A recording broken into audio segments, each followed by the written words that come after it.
Hi, Toastmaster Praneeth. Welcome to We Speak. So, first of all, let me just give yourself an introduction to the viewers watching. Right. I'm Praneeth Veeratunga. I'm currently the treasurer of Serendip Toastmasters Club, and I'm a mechanical engineer in profession.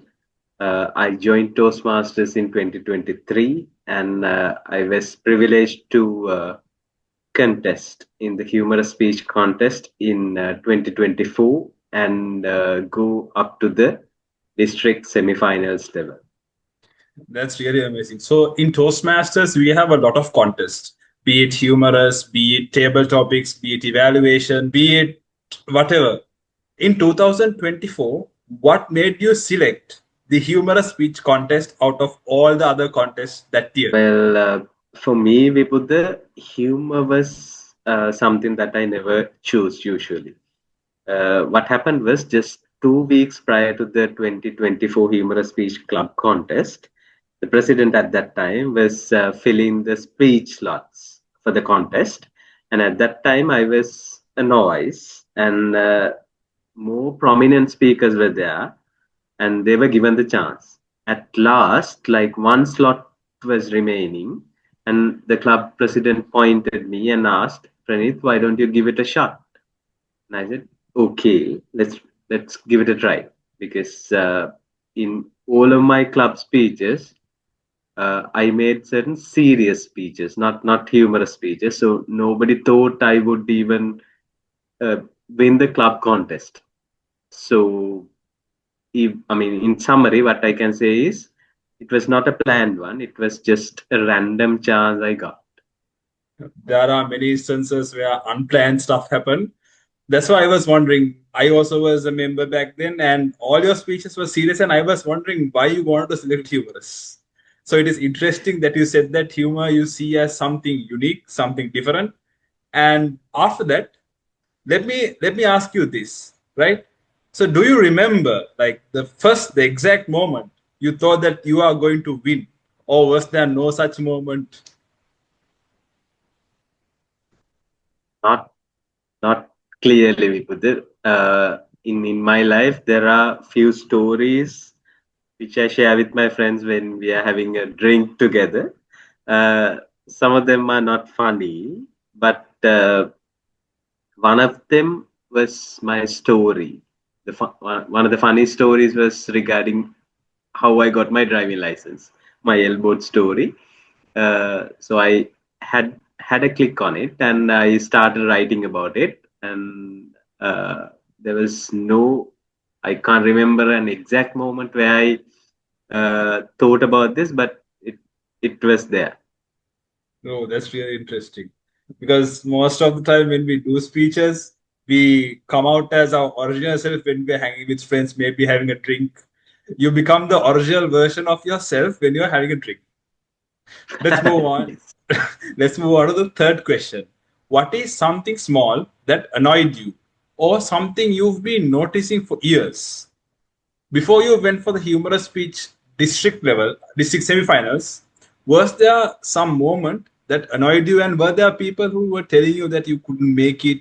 You will not be you won't be even able to pass the cup contest. Can you tell me? Can you share a bit about that? Yes.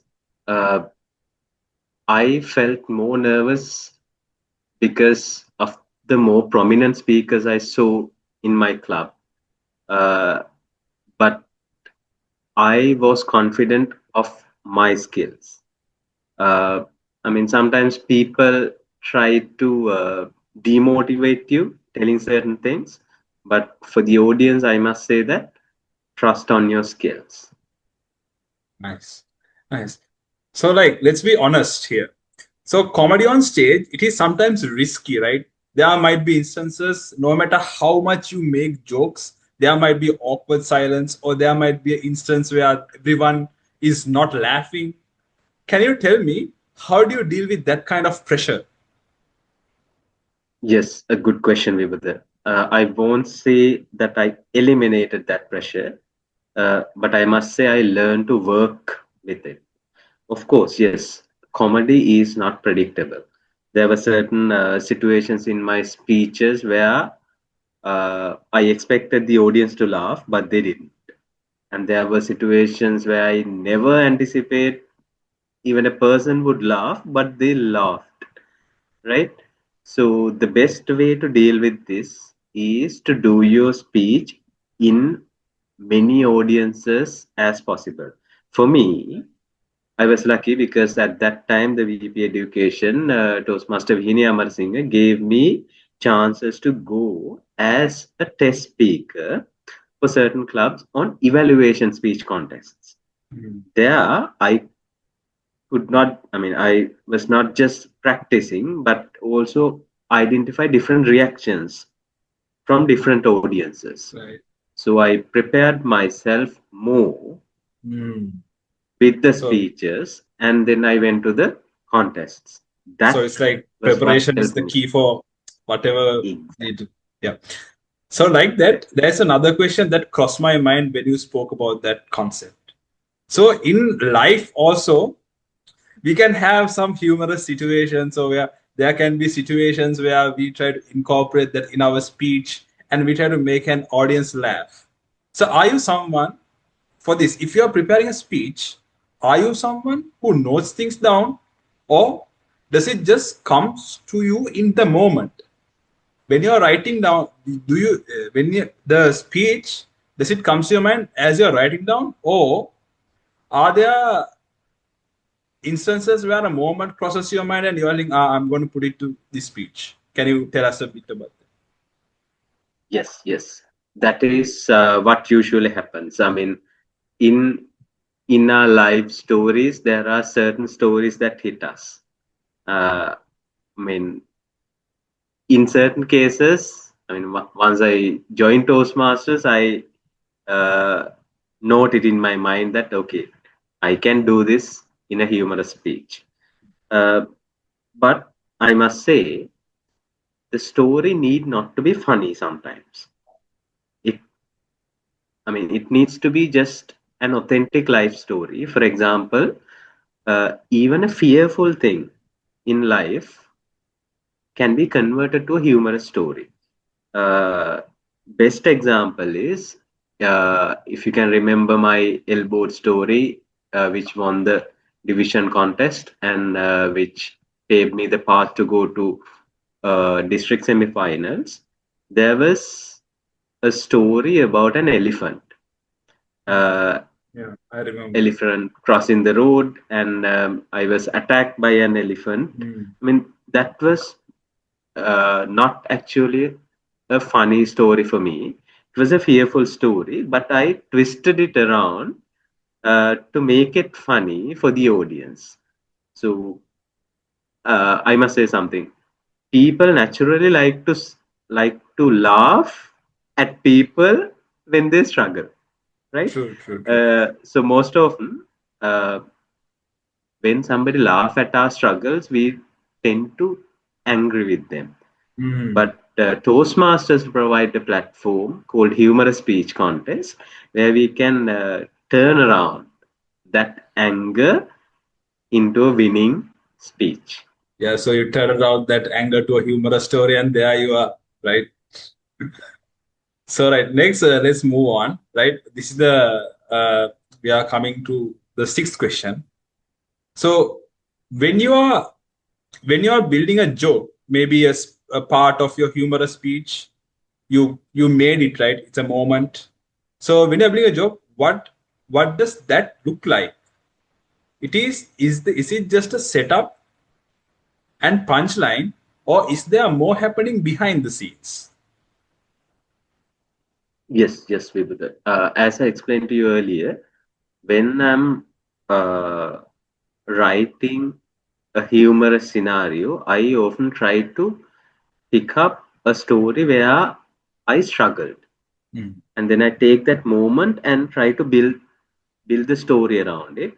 When building the story, I add details, and most often I add exaggerations, Mm.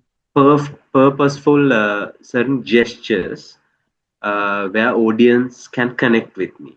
Right. Then comes the refining part. Once you have a particular story, it has many words, but for you to write a winning speech, there's a word limit. I'll come to that later. So you need to refine your speech. You need to Hmm. cut unnecessary words, sharpen your punchlines, and most importantly, try to test it with different audiences. Right. I must say that comedy is not just written, it is discovered through performance. Yeah, right. Absolutely, absolutely. So here at my podcast, right, we talk a lot about power of the pause, where you say something and you make that pause. How do you use silence to make that silence where you have the pause? How do you use that to make your joke or whatever the story you are including in your humorous speech hit harder to the audience? Yes, pauses or power of silence. It's like a pronunciation in a speech, but it's more powerful.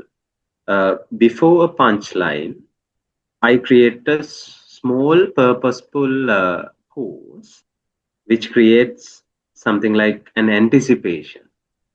And what's more important is after the punchline, I allow the audience a pause, some time for the audience to grab my joke and Right. laugh freely without having the fear of missing the next part of my speech. Part of your speech. So, as I explained earlier, with these poses, when you're writing a winning speech for the humorous speech contest, you must make sure that you have a speech around 600 to 700 word count, because with poses, allowing the audience to grab your pose, grab your joke, and laugh, um, it takes some time.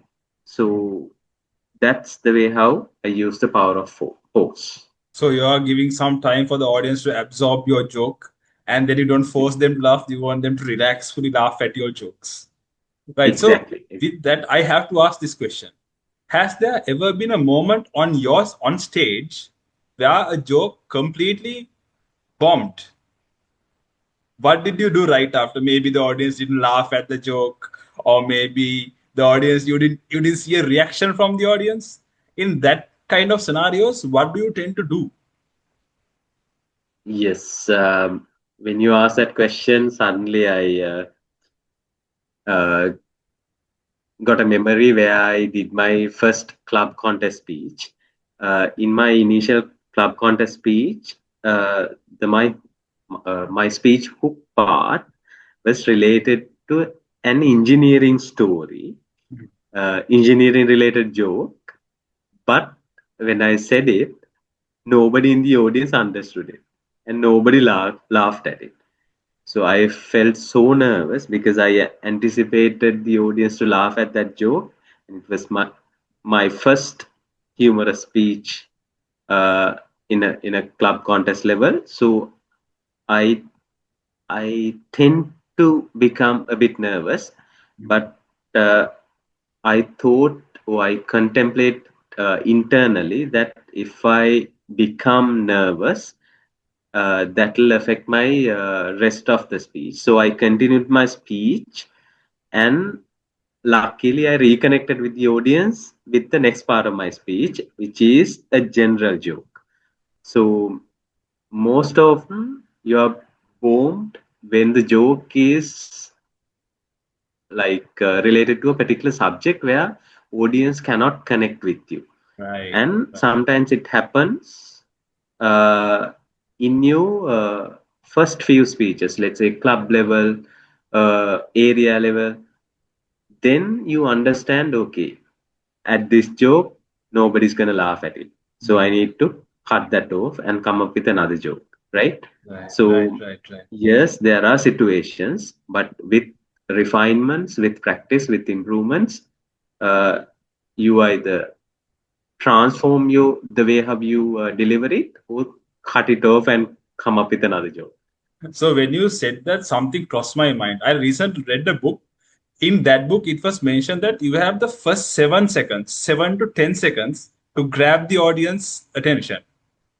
So when you want to grab the audience's attention in that short span, and some researchers say that audiences, humans have reaction less than a goldfish, right? Like 7 seconds. So you have that small time to grab the audience. So if you could put a joke or whatever in your speech, a intro that would connect with the audience, I think you're set. Am I right? Yes, yes, exactly right.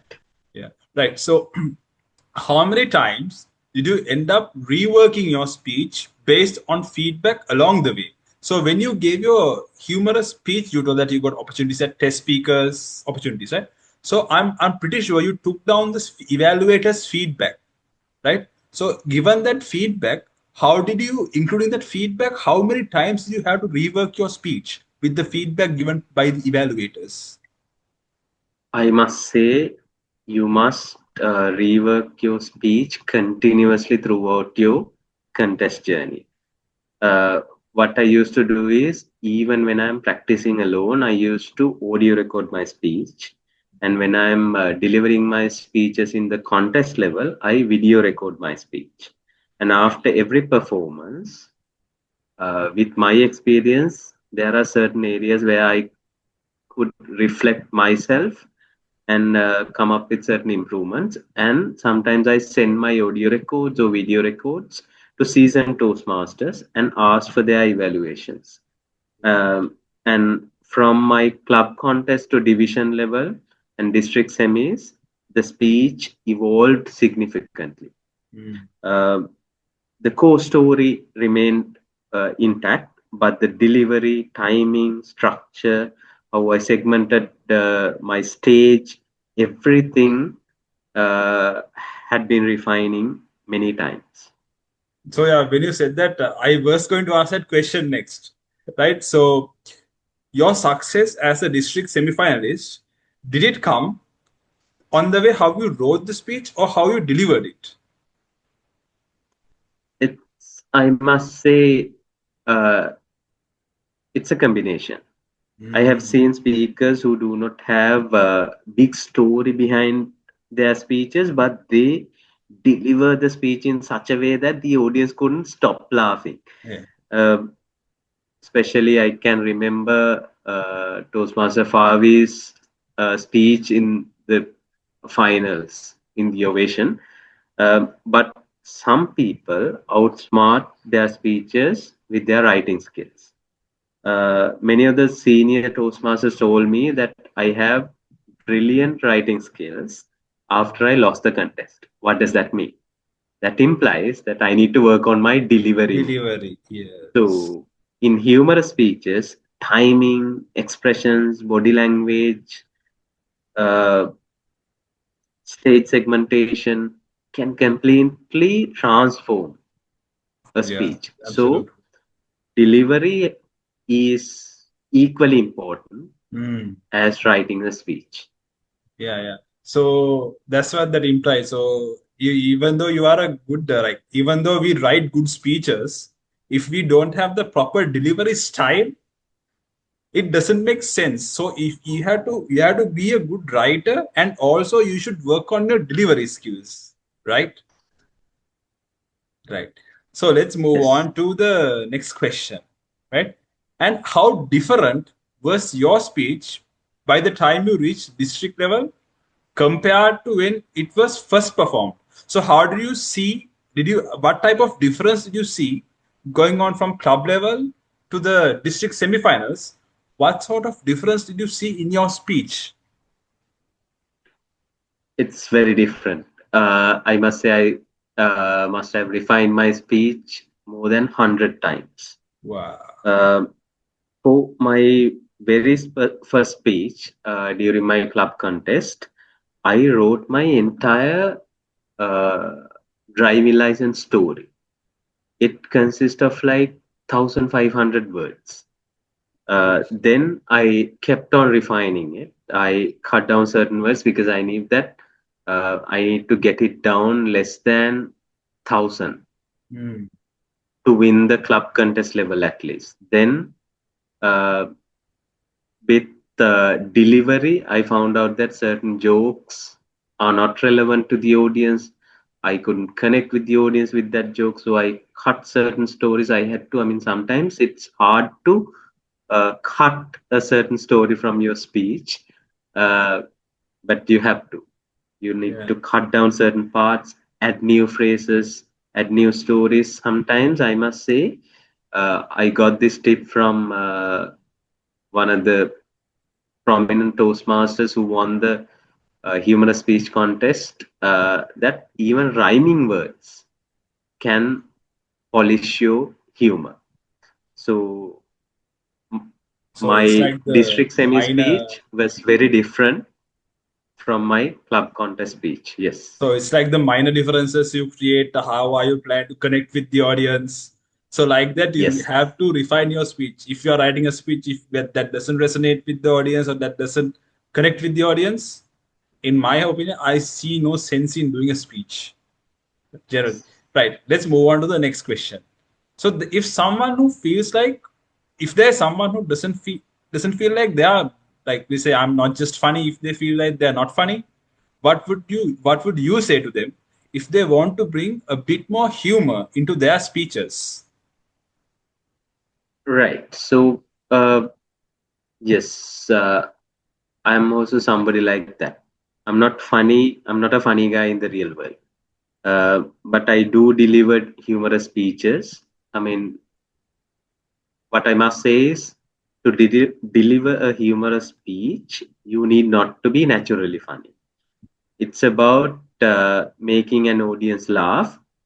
The way how you do it is with proper writing and practice. There are certain uh, science behind making humor uh, that comes under writing a proper speech. You need not to be funny in your life. You need not to be a funny guy in your life, but you Hmm. can deliver funny speeches. Yeah, so it actually depends on what you write on your speech and how are you delivering the speech. It's like that. So this is we are almost to the latter part. If you had one, if you had to boil it all down, so what you said right through all these questions, if you have to boil it down to one piece of advice for any speaker who is trying to contest in humorous, international table topics, what advice would you give to a speaker who's trying to come to the level where you came to the district semifinals? Yes. Uh, I'll say embrace your elbow, right? Everybody, when starting, does not have any experience. They start with an elbow. But Hmm. throughout their speaker's journey, they learn things, they refine it, and they improve. Uh, Right. who becomes perfect starts with an L in their beginning. So start competing, start writing speeches. That's my one piece of advice. So now the formal part is over. Right? Let's get to the general stuff. So like you've been a humorous speaker, and out of the this humorous speak, who do you find is one of the who is your favorite like inspiration that made you contest for humorous specifically? Ah, right.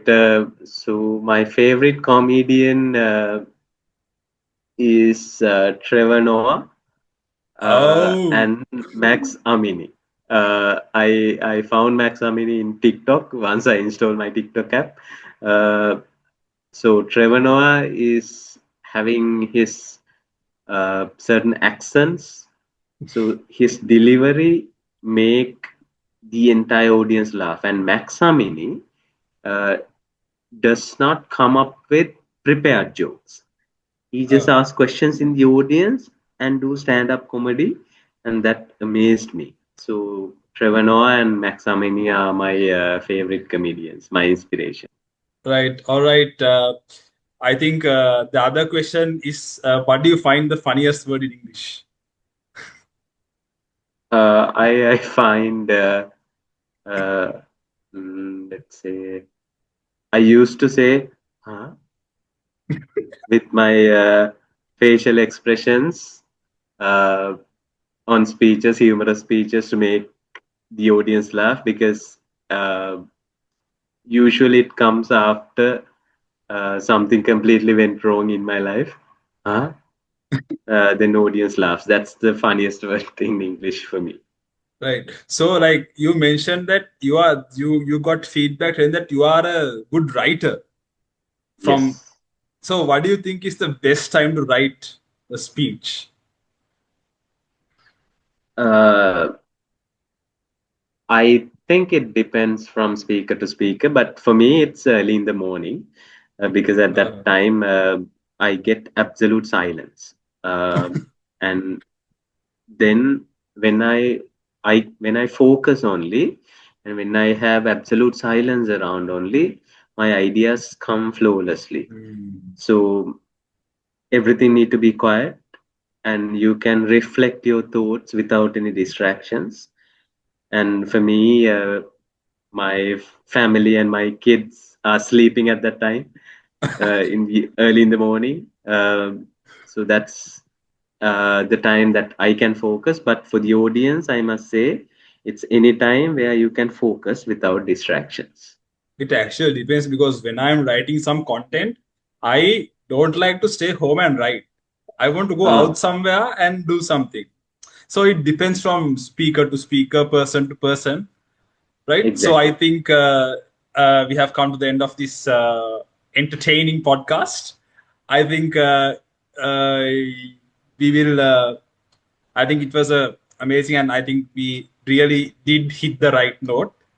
And once again, thank you so much, Toastmaster Praneeth, for willing to give your peace of mind to the people who are watching in the amidst your busy schedule. Yeah, thank you so much once again. And Yes, thank you so much, Toastmaster Vibhude, for inviting me for this podcast. And I was very happy to share my experience with the audience. Thank you for inviting me. Thank you, Vibhude. thank Good you. night. Good night.